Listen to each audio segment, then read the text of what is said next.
dusabe n'abayobozi bacu badukunda kugira ngo badohore bashyiremo inyoroshyo ariko kandi kuko nabo baturebera ibyiza niba ari babona ari byo bikwiriye nabyo itsoka nta kibazo hanyuma uragira uti ese muri bino bihe umeze uti bakimara kubikora wiyakiriye ute mu by'ukuri jewe sobanukiwe Kristo uwo ari we naho ngomba kumwambariza sobanukiwe n'igihe ngomba kumwambaza mu bitatu navugaga umuntu wahamagawe na mukuru we araza kumumenya hanyuma uwahamagawe na mama ufite church mama waraza kumumenya hanyuma umuntu wahamagawe na satani aramumenya ubwo nicyo gihe tugezemo navuga ngo akandi waba hanyuma umuntu nawe wahamagawe n'Imana Imana iraza kumumenya wahamagawe na bene wabo waramumenya niko bimeze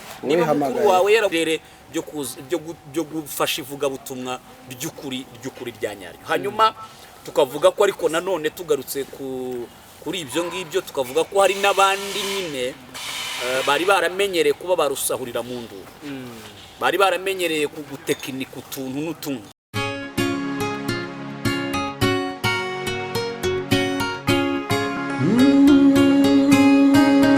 Emana we Yesu we ingoma yawe ni amamare. Yes, reka amasuzo nongere mbekaze nifurize amahoro y'Imana umwerere wose ku isi mitondo mwifurize igitondo cyiza n'imugoroba mwifurize kugira umugoroba mwiza. Nje ndi uri nk'ibisanzwe uyu munsi ngiye kubana na Apotre Intumwa Evode. Apotre muraho neza babye uraho neza hori muvandimwe none data umunsi mwiza hari haciye iminsi myinshi ariko turashimira Imana ko yongeye gucakarira kongera guhura no kubonana kugira ngo tubashe guhembura imitima y'abera bose batoranijwe ku ntora iminsi yari baye myinshi tutabonana nyuma y'uko ikomeje kuvuga kugeza n'ubwo insengero zifunzwe ese hamwe barabafungiye hamwe muracyafite je kuva nahamagarwa nta muntu wamfungiye ko urusengero rwanjye nta muntu warufunga kuko rubamo hano ndabigendana nirwo rusengero nyakuri naho inzu nteraniramo ni inzu nyine inzu nteraniramo bayifunga cyangwa ntibayifunge ariko urusengero nyakuri rurafunguye irafunze cyane ntifunze mu by'ukuri ntabwo turi gukora ariko urusengero nyakuri ni umutima wawe kanangira Imana nangira Imana kanangira ikiganiro tsenga ubundi mbere y'uko usenga ariko banzo abene data nimero zawe za telefone bashobora kwifuza kuguhamagaraho bashaka ko musengana bashaka kugira inyunganizi zo kubaza bakugisha inama bire kuri n'umubyeyi uranubatse n'uwakubaza inama atagiye kuri Bible ahubwo n'inama y'urugo wawe magere ko uri mukuru ni kuri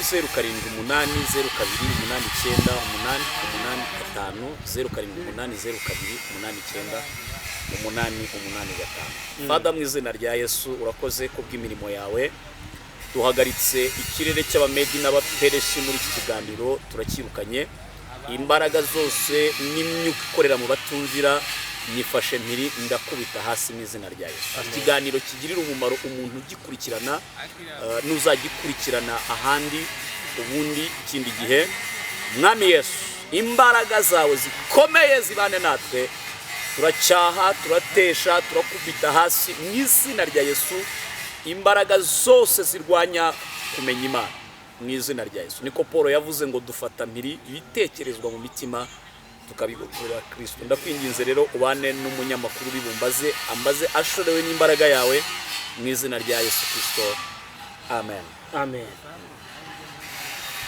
Apotre ntabwo n'ubundi ndi bujye kure ikibazo natangiye nkubaza ahubwo ayifungwa ry'izi nzu bari barisitsengero wowe ubwawe wabyakirite nyuma y'uko leta itangaje ko izi nzu zavuga ko ari insengero ariko zitujuje ibisabwa zikaza gukingwa umunsi zikingwa wowe wabyakirite ruhande rwanjye jyewe natojwe kubaho muri byinshi, ntozwaho no kubaho muri bikeya, ntozwaho kuba muri situwasiyo nziza n'imbi. Iby'isi mbibona nk'ibibambwe nabyo bikambona nk'ubambye. Ariko kandi impamvu navuze ko tutari gukora nuko hari bagenzi banjye batari gukora, si uko jye ntafite aho nsengera, cyane ko nyine sijya uhagarariye urusengero. Ubwo mba nirinda gusubiza ibibazo by'abankuriye, bo baba bafite uko bazabisubiza. Hanyuma ariko nanone burya mugenzi wawe mwakoranaga aho wajyaga kwigisha, iyo hafunze ntubona aho ujya, mu by'ukuri mbarako nyine tudafite aho turi gukorera. Ariko ibyo nkabivuga ngira ngo dusabe n'abayobozi bacu badukunda kugira ngo badohore bashyiremo inyoroshyo, ariko kandi kuko nabo baturebera ibyiza, niba ari babona ari byo bikwiriye nabyo itsokaye nta kibazo. Hanyuma uragira uti ese muri bino bihe umeze uti bakimara kubikora wiyakiriye ute?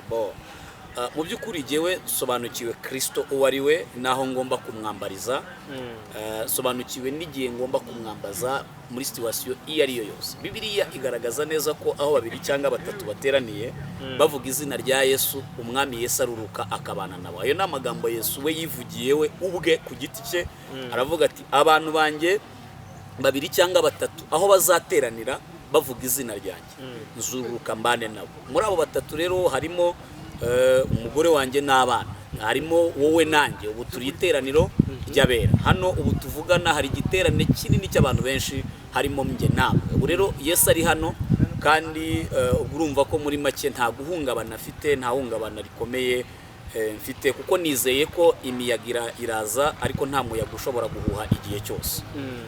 Umuyaga ushobora guhuha uca iburyo, ejo ugahuha uca ibumoso, ejo ugahuha ujya hejuru cyangwa ujya hasi, ariko byose biri iravuga ngo bifatanyiriza hamwe kutuzanira ibyiza. Rero ibi ni ibyiza mbibonamo Imana, kandi nanone kandi nkabibonamo gukosorwa kw'abantu, kuko muri kino gihe hari isomo Imana ishaka kwigisha, kutwigisha nk'abakozi b'Imana.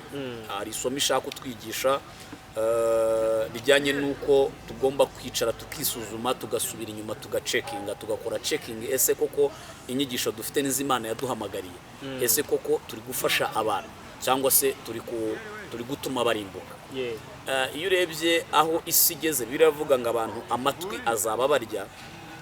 Kubera iyo mpamvu abantu bamwe babinjiye mu nyigisho zo kumotiva imitima y'abantu no kuyagaza, ariko kandi ijambo ry'ukuri nyine ribaye ingume. Ariko Yesu aragira ngo abavuga butumwa batinyuke, kuko mu makuru y'ijuru numva mfite nuko hagiye kubaho ububyutse bukomeye cyane. Iyo hariho ibyago n'amakuba rero by'umukiranutsi, muri ibyo byago n'amakuba biba bishwemo imbaraga agiye kwakira zikomeye, kuko umusirikare wese aca mu ikosi kugira ngo abashe kuba umusirikare wa nyawe. Rero ndabona ko nta byacitse nubwo abantu bari kuvuza induru, kuko Imana yo buri kintu cyose ikibyazamo umusaruro. Icyiza n'ikibi ishaka kukibyazamo umusaruro, ifite icyo ishaka kandi kiri mu nyungu z'Imana.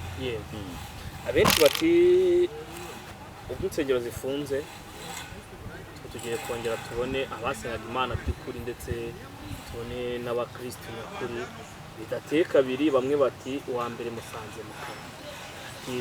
Abaganiraga muri biro y'urusengero, dore ko biro zasaza zifunze insengero, ati namusanze hari ahantu bicaye kerike pare bari kwisangirira akantu kamwe. Yibaza ese iki gihe insengero zakabaye zifunze cyangwa zari zifunzwe, yari wo mwanya wo kujya mu kabari, cyari wo mwanya wo kugira ngo ahubwo umwegereze Imana cyane? Ndavuga muri rusange cyangwa mu ruhande rwanjye? Bavuga muri rusange. Okay, muri rusange ni igihe cyo kwegereza Imana, kuko nagahe kameze nk'agakonji, ariko ko kutaba mu kivungi. Agakonji ko kwihererana n'Imana, akisuzuma, akinira, akibaza ese ndava he ndajya he.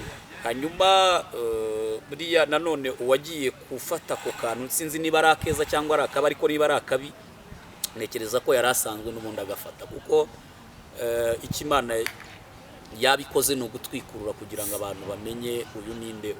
So hanyuma ntekereza ko kandi muri kino gihe nanone ni igihe cyiza cyo kubana n'Imana. Njyewe uko nteye wenda sinzi ibyo ari byo, ariko mu gihe kigoye nibwo mbona ukuboko kw'Imana, mu gihe gikomeye niho mbona amaboko mu bihe y'Imana, by'amakuba n'ubundi mu bihe by'ibyago n'imiyaga myinshi mbonamo ukuboko kw'Imana gukomeye cyane, kandi bikampa motivation, bikampa motivation yo kongera kuvuga ngo Yesu aracyari kumwe nanjye, kuko urabona abigishwa bari mu nyanja barimo bambuka, Yesu yarasinziriye, ariko komuteri ntiyarasinziriye nk'uko wenda tubivuga, ariko yagira ngo ayipime kwizera kwabo bari kumwe. Ese ibyo amaze imbisi avuga barabyizeye? Bageze muri situation ikomeye bazabasha kwihangana, ariko kuko nta mbaraga z'umwuka bari bafite, Petero arabanza akora tekinike ze, uko yari umurobyi. Yohana aravuga ati ariko twajyaga tubigenza gutya, biranga birabananira, bakangura Yesu, aravuga ati ntacyo bikubwiye kubona dupfuye.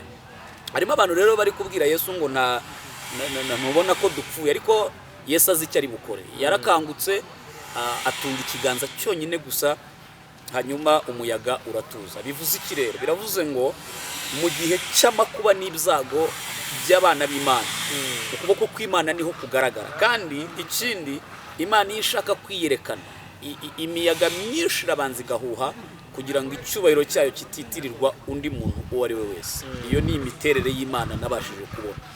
Bivuze ko rero kugeza kuri izi saha, nakomeza umuntu wese waruhungabanijwe n'imiyaga y'isi, nakomeza umuntu wese waruhungabanijwe n'imbaraga zitari iz'Imana ariko ziri kwitirirwa Imana. Hanyuma nkakomeza abakristo ku isi yose muri rusange, apana intangaha, kuko itoro rya Kristo ngo rizava mu mihanda itandukanye, rizava mu mpande enye z'isi, mu mfuruka enye z'isi. Hanyuma rero mbabwira ko hahirwa uw'iby'Imana bitazagusha. Abenshi bati idini ryacu twakuriyemo cyangwa idini ry'umwuka twarewemo ADP ntirititonda ubuhanuzi rigira, ndetse n'abahanuzi rigira bashobora kuzafungishiriza iryo dini naryo, cyangwa bagafunga bamwe mu bagize iryo dini. Nibaza ngo ese iyo bigisha ubuhanuzi cyangwa kumwe bigisha profesayi mu madini atandukanye, bafite ishuri ryigisha ubuhanuzi, ntihari bimwe mu byo umuntu bamubuza guhanura n'ibyo akwiriye guhanura? Ubundi nta shuri ryigisha ubuhanuzi, kuko cyaba ari ikinyoma, kuko ubuhanuzi ni impano umuntu ahabwa n'Imana, biturutse ku Mana kubw'ibitekerezo byayo byiza, ishaka kuza gukoresha ibi cyangwa biriya. Ahubwo wenda impuguro zitangwa ku bahanuzi, hari ibyo bababuza, hari n'ibyo babemerera guhanura. Hanyuma ariko nanone hakabamo abo bita ibicamuke badahugurika, bamaze kuba akahebwe, umuntu uvuga akavuga n'ibitari ngombwa, cyangwa se akabivuga mu buryo butari bwiza. Kuko iyo uhawe impano y'ubuhanuzi ntabwo bihagije gusa, urasabwa n'impano y'ubwenge n'ubushishozi. Kuko mu by'ukuri ushobora kujya gusengera umuntu ukamutera, ukabona ko agiye gupfa cyangwa se atari burenze amasaha 3, ariko uburyo bwawe bwo kuvuga bukaba bwamurokora cyangwa bukaba bwamurangiza mbere y'ayo masaha. Bivuze ko rero impuguro zitangwa cyangwa se n'abashumba dutanga cyangwa n'abandi bagenzi banjye batanga, zigisha abantu uburyo bashobora guhanuramo, ariko badahanuye ibintu biteza imidurumba cyangwa se imvururu muri rubanda. Ariko kandi nanone kugira ngo umuntu asenga ahabwe ubwenge bw'Imana bwo guhanura. Urumva, wenda reka nkoresha urugero kuko utarashaka, madamu wawe uyaguciye inyuma, noneho uje imbere y'umuhanuzi, uri mu iteraniro ry'abantu bangana n'aba bari hano, wenda 3, 4, 5. Umuntu arakubwira ati jyewe ndabona waciye inyuma umugore wawe, kandi aha hantu hari inshuti y'umugore wawe, urasohoka hano byagutanze mu rugo. Ubwo buhanuzi burasenya urugo.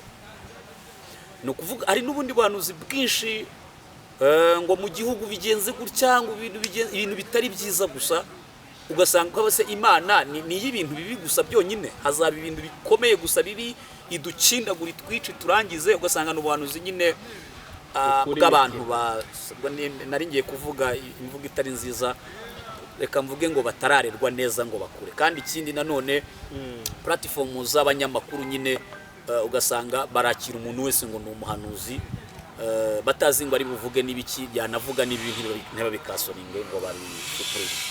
Hanyuma ntekereza ko icyo warumbajije utese ibitoro rya ADEPR abantu baravuga bati rizarikururira ibyago. Reka mbwira abantu ko abahanuzi bose bahanura kuri izi mbuga cyangwa bahanura mu nsengero ntabwo bavuye muri ADEPR. Ntabwo ADEPR ariyo se w'umwuka cyangwa nyina w'umwuka. Hari n'abahanuzi bataciye mu macaci ariko bavuga ibintu bizaba kandi bikaba. Ni ukuvuga ngo rero sinavuga ngo rizabikururira ibyago nibo babyikururira nkabo ubwabo, kuko sindanabona wenda umuhanuzi wo muri ADEPR wagiye kwisobanura ko byagenze gutya na gutya mu buryo bukabije cyane, nyine afite abashinza abanyabo atari by'amashyari n'ibindi. Ariko turi kubona abashumba benshi, abapasiteri benshi bari kwisobanura, abandi bari kuzira ibindi byaha ubona nyine birenze ubukana ubuhanuzi. Ugasanga rero ntabwo twapushinga ADEPR. Uwakora icyaha yagikora nkawe, bamutwara nkawe, ariko itorero ry'Imana numva ntacyo bakwiriye kurijoraho, kuko ntabwo ari ryo ritoza abantu kwigomeka. Umuntu ashaka kuvuka akivukira akaba mubi mu muryango, ntabwo umuryango wose bawufata ngo bawufunge, keretse ahari kwa wa perezida wo hanze bita niba ari uriya w'umushinwa, sinibuka neza, ariko uriya warashe mwene wabo ngo yasinzire, sinibuka uko bamwita. Muhaye imbwa ziramuri. Niwe numvise mu gihugu cy'iwabo yuko zikosa abana bawe barahanwa, nawe ugahanwa, ugasanga umuryango wose bakawufunga bakabihanira. Ariko mu Rwanda dufite amategeko meza kandi aboneye. Ntekereza ko rero uzakora icyaha yitwaje ko akorera umurimo muri ADEPR zamutenga.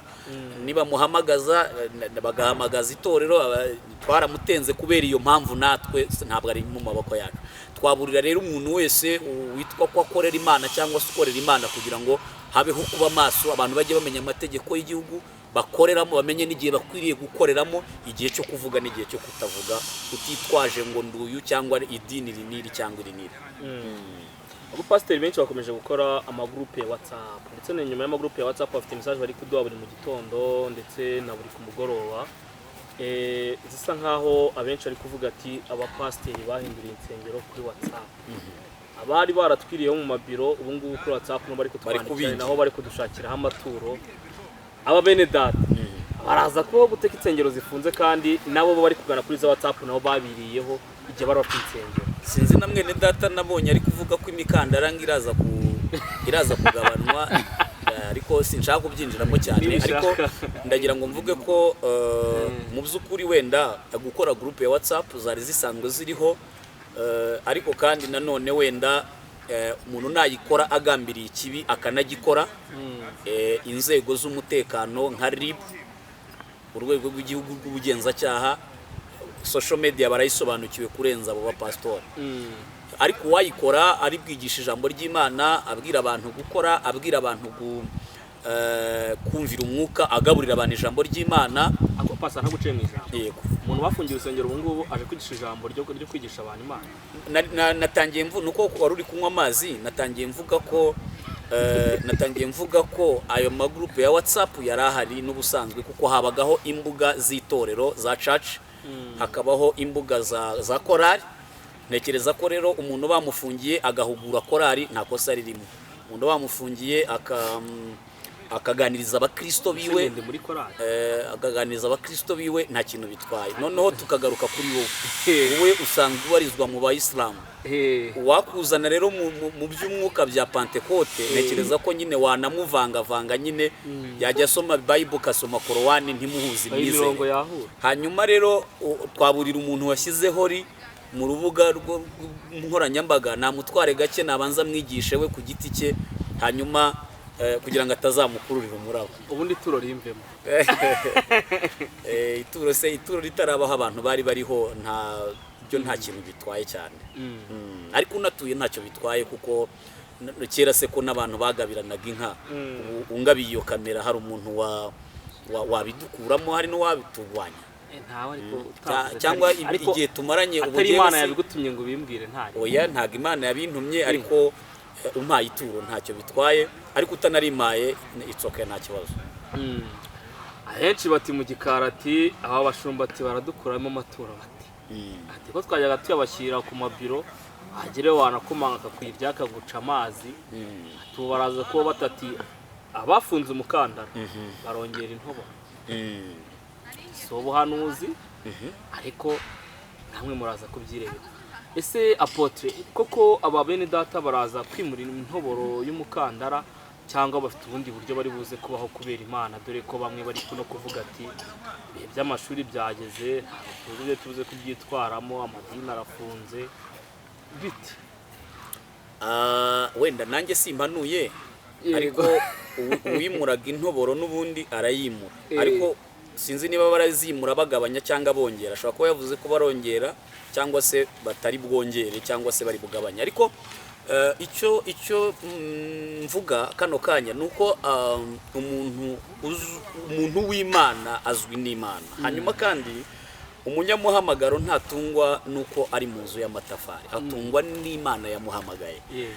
Kandi uburyo imutungamo ni uburyo bukomeye cyane, kuko for example Eliya nta rusengero yari arimo, naho wenda yariraga cyangwa se yafatiraga ibyo kurya, igihe cyarageze arimo ahunga aragenda aryama ahantu. Imana yo ubwayo kuko yamuhamagaye ituma igikona kimushyira ibyo kurya, ararya arahembuka. Marayika aravuga ati komeza urugendo ruracyari rurerure. Reka tubwire rero abatumishi ba Mungu, urugendo ruracyakomeje, ivuga butumwa riracyakomeje.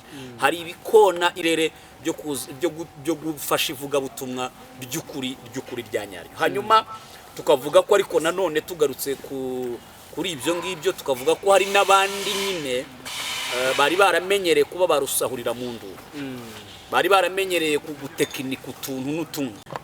Imihamagaro iri mu buryo butatu cyangwa se no kuzagira ngo ujye twigisha kuri Karani. Yes, reka tube dusoje ikiganiro kandi buze kubigana ko ndumva ari buri muragana kandi nabyo ndaza kubikubaza muri kino kiganiro.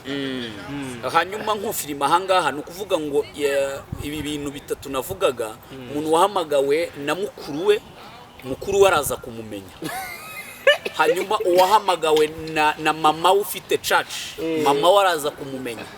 Hanyuma umuntu wahamagawe na Satani aramumenya. Ubwo nicyo gihe tugezemo, navuga ngo akandi wabo.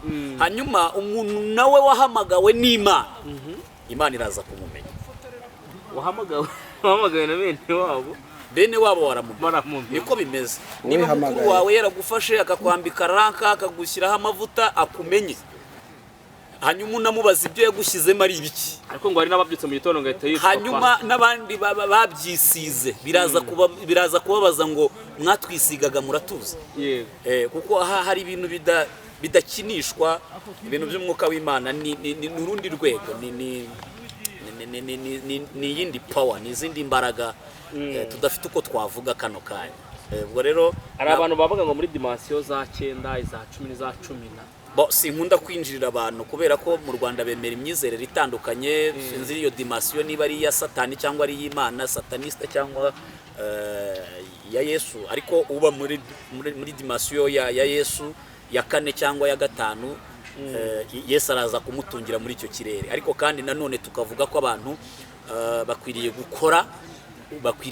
Niba Imana itaraguhamagaye ukaba ubona nta kigenda, ibyo wiyahuyemo bidakunda, kwa muteri warihamagaye, shakisha ikintu ukora we kwesikoroka abantu kandi we kuyobya ubwoko bw'Imana. Ariko umuntu w'Imana ndahamya ntashidikanya muri iki gihe arabaho.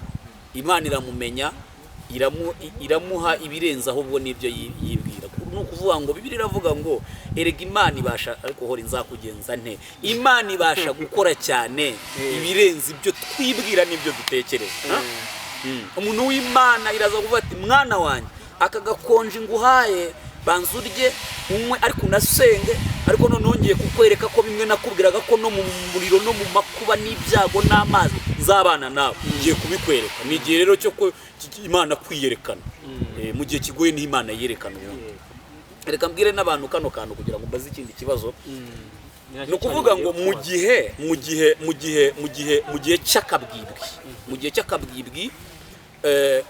cy'akabwibwi niho Imana yiyereka abantu bayo.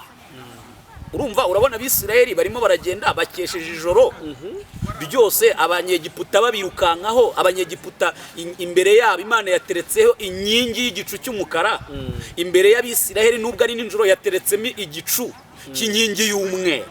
Ni ukuvuga ngo barimo baragenda ariko bakesheje ijoro batabafashe, ariko birakomeye. Noneho urabona muri covid umuntu wanezerewe mbere ya covid, Imana ikavuga ngo senga, hagiye kuza ibihe bigoye, ibihe bikomeye, ibihe bikakaye, senga nzabane nawe. Arabyanza ati oya, reka nirire abana, nibyinire, ninywere, mwinza naho utwo tuntu twabasazi. Noneho haje ikintu kivuga ngo ubu tuvugana buri muntu wese areshya n'undi. Utambara agapfukamunwa biramureba, ni inote y'ibihumbi 10. Umuntu wagendaga muri Range Rover nadiha ikirenge mu muhanda yanza kunze, abyemeye atabyemeye. Ibintu byo kuvuga ngo iyo agenza n'amaguru ngo arwara rijingwe bivuyeho. Uri kubona icyo kintu. Ariko umuntu wavuganye n'Imana, ahantu ari Imana iri kumubwira ati bimwe nakubwiraga ngiye kwiyerekana ko ndi Uwiteka. Imana ishobora byose. Imutunze nta giceri cy'ijana yari afite mu usura bisobanura. Ndagira nte ko mfashije. Mu gihe cy'akabwibwi niho Imana yireka abantu bayo. Ubu ndi kubona Imana birenze uko nigeze nyibona. Ndi kuzura amavuta ntaza ahantu ari kuva. Nuzuye imbaraga ntaza ahantu ziri guturuka, zitari zakavuye. Yego. Haleluya. Amena. No, umuntu w'Imana rero ntakangwa na biracitse. Amakuba n'ibyago by'umukira ni uruhuri. Inyoni iyo ziri kugenda za zindi rituruhurura zizi zigenda ari nyinshi. Ibyago rero by'amakuba n'amakuba by'umukiranutsi ni kuri abingana. Ariko tangarira ko Imana imukiriza hagati muri ibyo byago, ikamukiza nono muri byose, apana muri biki. Naho rero umupastori wahamagawe n'Imana ndamukomeje, ari kumwe n'Imana ijana kurindi birenze n'ijana. Yego. Ariko nanone wahamagawe na se wabo, ari kumwe na se wabo cyane. Ijana kurindi. Ubwo nahamagawe na se Satani. Bagiye kwibarangura mugati wabinzanye mubwira ngo birarya. None mbese navuga ibintu byinshanga, ariko ku muntu w'Imana ari kumwe n'Imana kandi Imana izamumenya. Ndarahira Imana isumba byose. Apotre ngana ku musozo ni cyo cyanyuma ngiye kubaza, abantu bizere nde, abantu bagane nde, icyanyuma abantu babeho bate muri iyi minsi? Ku muntu uhumeka umwuka wo mu mazuru no mu kanwa, yego, akajya kubwiherera akagaruka, ntawo kwizerwa uhari. Yego. Ku bantu banyumvira mu isi y'umwuka, hari umwe wo kwizera. Ni mwiza, arahebuje, arasa, mbese sinabona icyo mugereranya. Ni intwari mu bagabo, n'umugabo udasubira inyuma, n'umugabo udatsindwa, n'umugabo w'imbaraga nyinshi, n'umugabo uzi umugwaneza. Yitwa Kristo, umwana w'intama w'Imana. Amen. Abantu bizera wenyine, kandi uwo aragaragara, aranaboneka. Hanyuma n'umufite by'ukuri bamwizereremo, ariko atari bya cyane, jya bamuha 100%. Bamwizereremo 75%, kuko 10 na kangahe gasigaye uriya muntu, kuko yambaye inyama n'amaraso, ashobora guhinduka, ashobora guteshuka, ashobora guhura n'amakuba n'ibyago, kuko nta n'uwo bitabayeho no muri Bibiliya. Niyo mpamvu niba Abrahamu yarageze ku rwego abwira umugore ati ndagutanze rwose, banyihera ibishyimbo ndye. Samusoni Delila akamukuraho umusatsi, bakamunobora amaso. Dawidi akica Mukawuriya, agasambanya umugore we, akica Uriya, agasambanya Mukawuriya. Ntabwo twavuga ngo hari uwo kwizerwa. Nta muntu wo kwizerwa mu isi. Na Yesu baramubwiye ngo ni mwiza, aravuga ati munyitira iki mwiza? Ariko ibyo yabivuze nyine mu gihe yari umuntu 100% n'Imana 100%. Icyo ni ikindi cyigisho.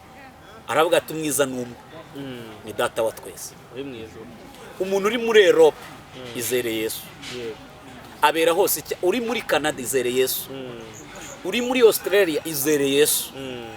Ariko kandi wizere Yesu utari uw'ibiryo gusa, n'utanga impeta gusa. Wizere na Yesu, umuntu abana nawe nta n'imyenda agira. Nicyo numva nabwira abantu. Apotre ndagushimiye, urakoze cyane. Dusoza ikiganiro cyacu, reka ngusabe udusengera Imana, ubundi dusoza ikiganiro cyacu. Mwami, kuri izi channel zose, izi mbuga nkoranyambaga, ndagushimiye ko uduhaye icyo kuvugiraho. Ntabwo ari twebwe, ni wowe uvuze. Uherekeza ijambo ryawe, uriherekeresha umwe n'imbaraga zikomeye. Mwami, ndasenze cyane umwuka w'Imana abe ku muntu wese uzakurikira iki kiganiro, ahishurirwe ibirenze ibyo navuze, kandi aguhishurirwe birenze, akumve birenze uko nashakaga kukumvikanisha, kuko urabishoboye mu izina rya Yesu. Imbaraga zirwanya aba banyamakuru ndazirukanye ku buzima bwabo. Imbaraga zirwanya ibi bitangazamakuru katika jina ndavunaguye, uhereye none nk'umuhanuzi wasizwe nawe utarasizwe n'abantu, ndatura ko ibi bitangazamakuru uhereye none aha byakiriye umugisha wo kuzamuka mu yindi ntera mu izina rya Yesu. Izi mbaraga dorisa fonema ndazambura agaciro mu izina rya Yesu. Urokora ibi bitangazamakuru umwijima ugiye gutera. Urakoze kubw'imirimo yawe, kandi mwami ibitangazamakuru bimenyekanisha urupfu n'umuzuko byawe. Urabishoboye kwimenyekanisha, urabishoboye gukora ibirenze ibyo ntekereza n'ibyo nasabye, kuko ntazi gusenga uko bikwiriye. Umwuka wera nihirimi niho icyo nashaka kuvuga mu izina ry'umwami wacu Yesu Kristo. Amen. Amen. Shalom. Shalom.